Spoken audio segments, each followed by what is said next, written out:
శ్రేణులందరూ జమ అయినాము. చాలా అట్టహాసంగా ఇది చేస్తున్నాం మేము. కానీ ఒక విషయం ఏంటంటే మన జ్యోతిరావు పూలే గారు వచ్చింది ఈయన మహారాష్ట్రలో జన్మించాడు. ఆయన 28 నవంబర్ 1890లో ఆయన స్వర్గస్థులైనారు. ఆయన జీవితాంతం అట్టడుగిన వర్గాల కోసం ఆ కాలంలో ఆ పీరియడ్లో అగ్రవర్ణాలు వచ్చిందను అట్టడుగు వర్గాలకు అణగదొక్కి వాళ్ళు ఇది పరిపాలన సాధిస్తూ ఉన్నారు. ఈయన వచ్చిందను అట్టడుగు వర్గాలు అగ్రవర్ణాలు సమానంగా ఉండాలని, ఒకే తాటిపైన ఉండాలని, అందరూ కలిసికట్టుగా ఉండాలని ఒక రెవల్యూషన్ తీసుకుని వచ్చేసి చాలా వరకు సఫలీకమైనారు. అది కాకుండా ముఖ్యంగా చేసిండే ఇదేమంటే బీసీలో కూడా లిఫ్ట్ ఇచ్చేసి వీళ్ళు కూడా పైకి రావాలా, అగ్రవర్ణాలతో సమానంగా ఉండాలని పోరాటం చేసిన యోధుడు ఆయన.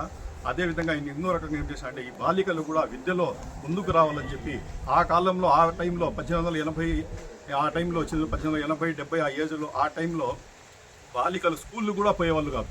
కానీ ఆయన వచ్చిన ఒక స్కూల్ ఓపెన్ చేసేసి వాళ్ళ భార్య సహకారంతో ఒక స్కూల్ ఓపెన్ చేసేసి లేడీస్ కూడా ఆడవాళ్ళు కూడా చదవాలా, జెంట్స్తో పాటు ముందుకు రావాలా, అప్పుడే మన దేశం ముందుకు వస్తుంది, సమాజం సమానంగా ఉంటుందని ఒక వృద్ధ నిశ్చయంతో ఈయన అందులో ఒక రెవల్యూషన్ తీసుకుని వచ్చేసి అడ్డీ చేసినాడు. ఈవెన్ అందరికంటే ముఖ్యం ఏమంటే మన అంబేద్కర్ గారు కూడా చాలా పుస్తకాలు కూడా రాసినారు. నేను వచ్చిందను ఇన్స్పిరేషన్ నాకు ఇలా జ్యోతిరావు పూలే గారే నాకు ఇన్స్పిరేషన్.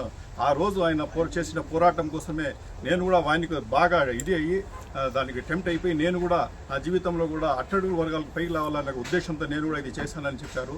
కాబట్టి ఇట్లా మహనీయుడు, ఇట్లా వాళ్ళు మన దేశంలో పుట్టడమే మన గర్వకారణం అనుకో వల్ల ప్రపంచమంతా ఈరోజు ఇట్లా వాళ్ళని చూసి ఇది చేస్తామని మన ఇట్లా భారతదేశంలో ఇట్లా మహానుభావులు పుట్టినారు. చాలా రకంగా వీళ్ళు ప్రజలకు సేవ చేసినారు.